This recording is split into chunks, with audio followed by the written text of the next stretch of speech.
Hello friends, कैसे हैं सभी लोग। दोस्तों, कैसी चल रही है DED-SC IDD first year exam preparation. दोस्तों आज का class DED-SC IDD first year से रहेगा। DED-SC IDD फर्स्ट ईयर, ठीक है। कोर्स 3 पर बात करेंगे। कोर्स 3 का मोस्ट इम्पोर्टेंट टॉपिक है हमारा 3.4। कोर्स 3 में 3.4 जो टॉपिक है हमारा 5 नंबर के लिए वेरी वेरी मोस्ट इम्पोर्टेंट है। हो सकता है आ जाए, कम से कम 99% इसके चांसेस हैं, ठीक है ना। 99% इसके चांसेस हैं आने के एग्जाम में। तो दोस्तों टॉपिक आज का 3.4 रहेगा। टॉपिक क्या है हमारा? असेसमेंट ऑफ एसोसिएटेड कंडीशंस, यानी कि संबंधित स्थितियों का आकलन। देखिए कई प्रकार के आकलन हम कर चुके हैं, डिफरेंशियल असेसमेंट भी कर चुके हैं, इससे पहले भी हमने बहुत सारे असेसमेंट किए हैं, लेकिन इसमें अब जो दे रहे हैं संबंध स्थितियों का आकलन। देखिए दोस्तों, एसोसिएटेड का मतलब होता है सह संबंध, अस्तित्व या उससे जुड़ा हुआ या उसकी वजह से, या सह संबंध या संबंध स्थितियां, ठीक है। कंडीशंस का मतलब सभी समझते हो आप, ठीक है, उससे जुड़ा हुआ सह संबंध से, ठीक है। या हम कह सकते हैं इसके किसी की वजह से, या सीधा होना, या हम कह सकते हैं जुड़ा होना, या हम कह सकते हैं संबंधित होना, ठीक है। तो दोस्तों संबंधित स्थितियों का आकलन, कौन सी संबंधित स्थितियों का आकलन? यहाँ पर पूछे एसोसिएटेड कंडीशन।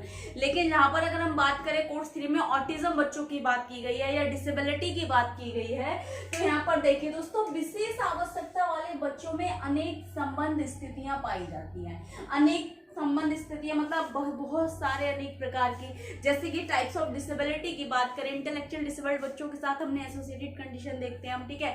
ऑटिज्म बच्चों के साथ देखते हैं, ठीक है। फिजिकल डिसेबल्ड वाले बच्चों के साथ देखते हैं, विजुअल इम्पेयर्ड वालों के साथ देखते हैं, हियरिंग इम्पेयर्ड वालों के साथ देखते हैं। तो कहीं ना कहीं बहुत सारे उनसे जुड़ी हुई समस्याएं जो हैं उनका आकलन बताया गया है, पूछा गया है यहाँ पर कि संबंधित स्थितियों का आकलन आप कैसे करेंगे, या संबंधित स्थितियों का आकलन क्या है उसके बारे में आपको जानना है या बताना है, ठीक है।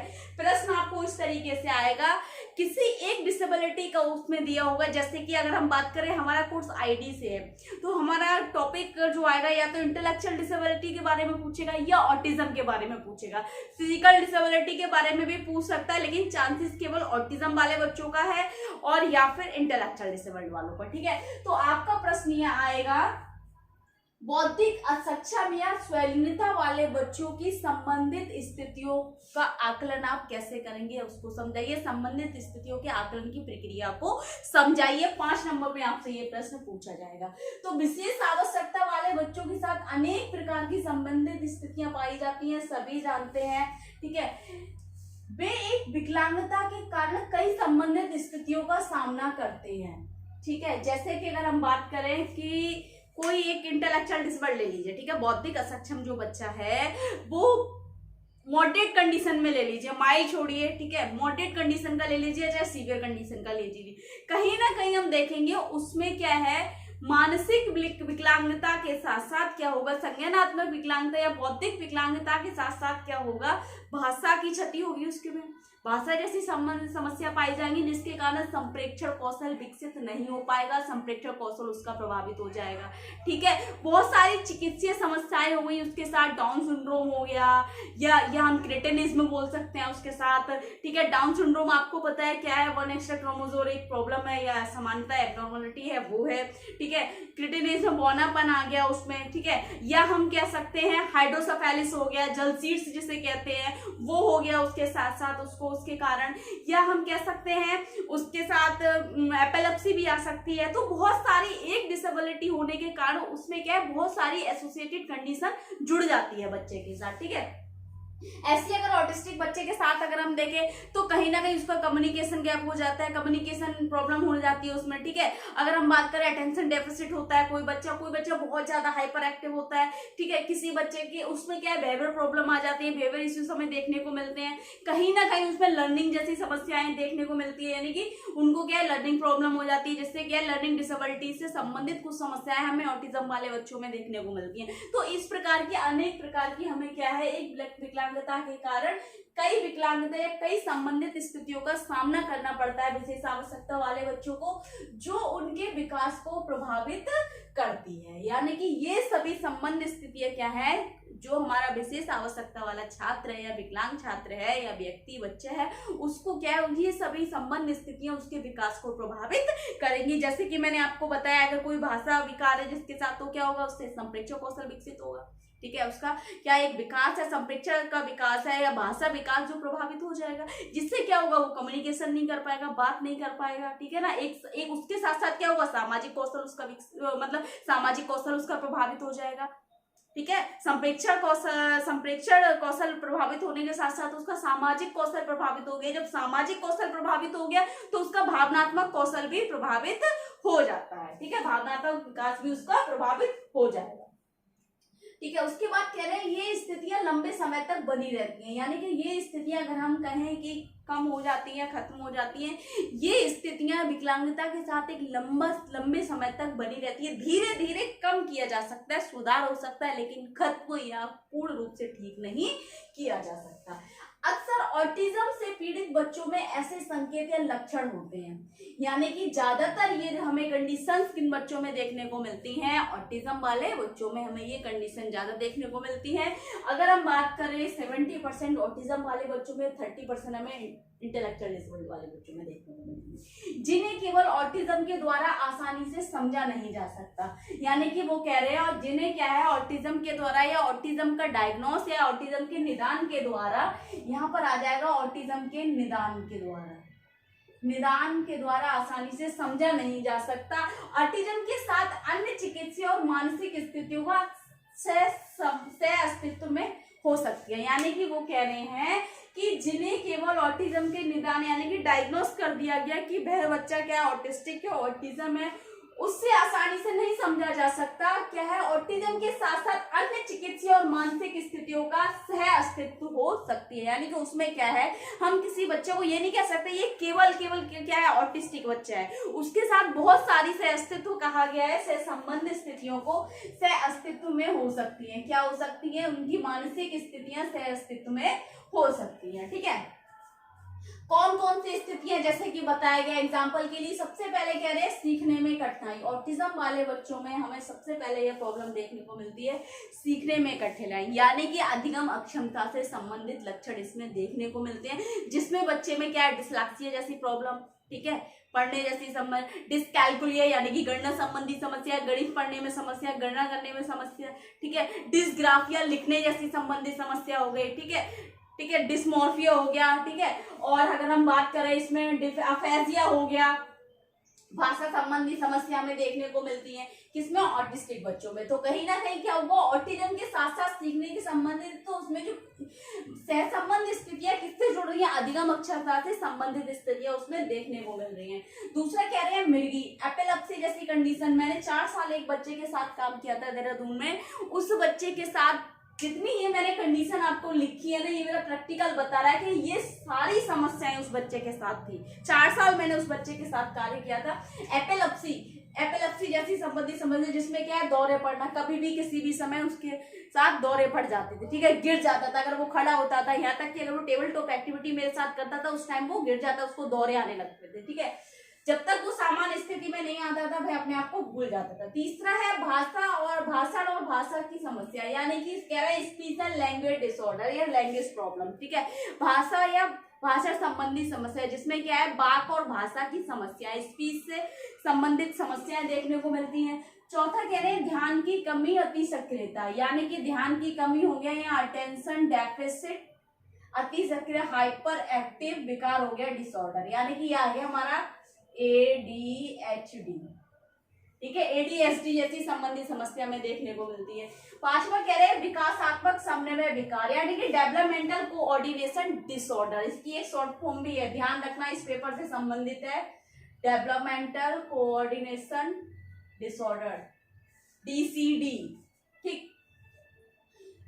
फिर कह रहे हैं भोजन एवं खाने जैसी समस्याएं, इन बच्चों में भोजन और खाने जैसी समस्याएं, जैसे कि मैंने आपको पढ़ाया था हाइपो और हाइपोसेंसिटिव वाली चीजें, ठीक है, किसी के सेंस ज्यादा काम करते हैं, किसी के कम काम करते हैं, तो उनकी समस्याओं के कारण भोजन या खाने जैसी समस्या इन बच्चों में देखने को मिलती हैं। ठीक है, तो ये हो गई हमारी सह संबंधित स्थितियां जो हमें हमारे विशेष आवश्यकता वाले बच्चे, ऑटिस्टिक बच्चे या इंटेलेक्चुअल डिसेबल्ड वाले बच्चों में हमें ये कंडीशन सारी देखने को मिलती हैं। ठीक है, फिर कह रहे हैं यह सूची पूर्ण एवं विस्तृत नहीं है, इसलिए कहा गया है कि ये जो कंडीशन मैंने आपको बताई, जरूरी नहीं है कि इन बच्चों में केवल दो प्रकार की जो डिसेबल्ड बच्चे मैंने बताए आपको, इंटेलेक्चुअल डिसेबल्ड या फिर मैं बोल रही हूँ ऑटिस्टिक बच्चे, जरूरी नहीं है ये पूर्ण हो गया या इतनी ही है बस। इससे ज्यादा भी हमें कंडीशन देखने को मिल सकती है, इससे ज्यादा भी अन्य संबंधित स्थितियां देखने को मिल सकती हैं।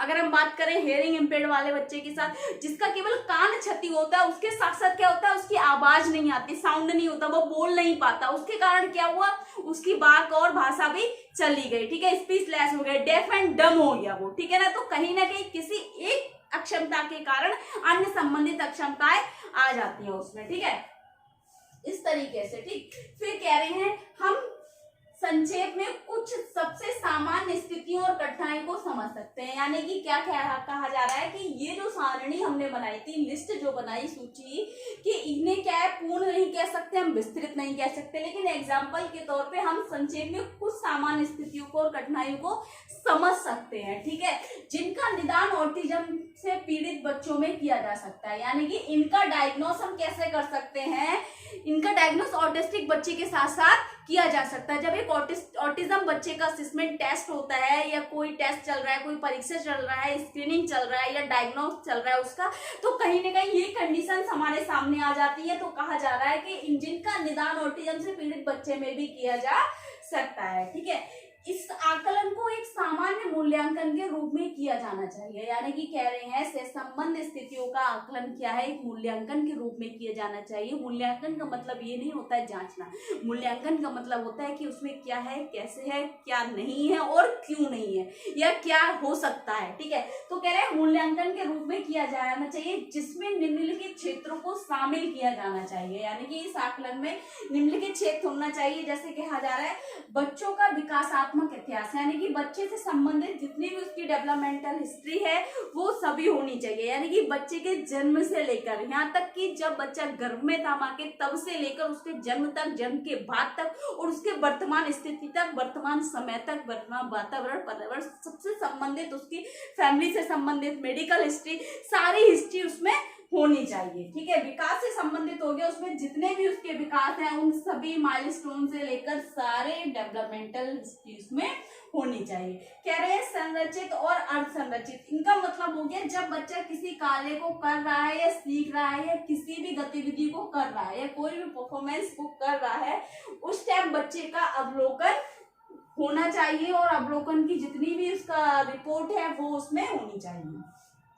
नर्सरी स्कूल की रिपोर्ट, यानी कि जब बच्चा नर्सरी में था तो उसका क्या लेवल था, ठीक है ना, और क्या प्रगति थी उसकी, क्या एबिलिटी थी उसके अंदर, ठीक है, कितना कर सकता था, कितना नहीं कर सकता था, क्या रिपोर्ट थी उसकी, तो वो सारी इसमें शामिल होनी चाहिए। संज्ञानात्मक स्तर का आकलन, इंटेलिजेंट असेसमेंट कह रहे हैं, इंटेलिजेंट लेवल असेसमेंट इसमें होना चाहिए, उसका क्या इंटेलिजेंट लेवल है उसमें। ठीक है, नेक्स्ट कह रहे हैं सामान्य व्यवहार का आकलन, यानी कि किस प्रकार के वैसे व्यवहार प्रदर्शित करता है, कोई उसमें समस्यात्मक व्यवहार तो नहीं है, तो वे सभी व्यवहार का आकलन इसमें होना चाहिए। भाषा का आकलन एवं मूल्यांकन रिपोर्ट होनी चाहिए।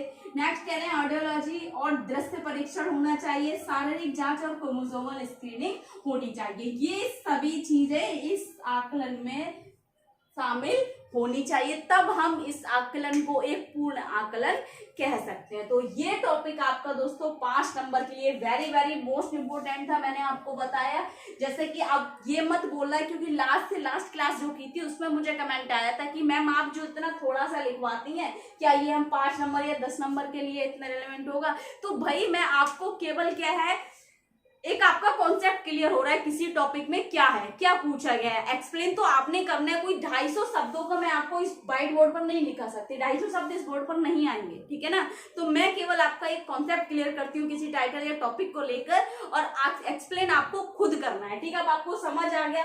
अगर आप इसको 250 शब्दों में करेंगे तो कैसे कर सकते हैं, इन सबके बारे में सीखने की कठिनाइयां कौन कौन सी, आप इसको डिटेल कर सकते हैं 4-5 लाइनों में, इस पॉइंट को डिटेल कर सकते हैं। 6 पॉइंट है, 6 पॉइंट को 6 लाइनों में अगर आप डिवाइड करेंगे तो कितना हो जाएगा, बहुत सारा लेंथी लिख सकते हैं, ठीक है। इन सभी पॉइंट्सों को आप बहुत ज्यादा सब सारे पॉइंट्स बना बना के इनके बारे में थोड़ा थोड़ा आप लिख सकते हैं, खुद ही एक्सप्लेन हो जाएगा, उसमें इतना हो जाएगा 250 क्या 500 शब्द, मैं चाहूँ तो 1000 शब्द इस टॉपिक पे लिख सकती हूँ, ठीक है।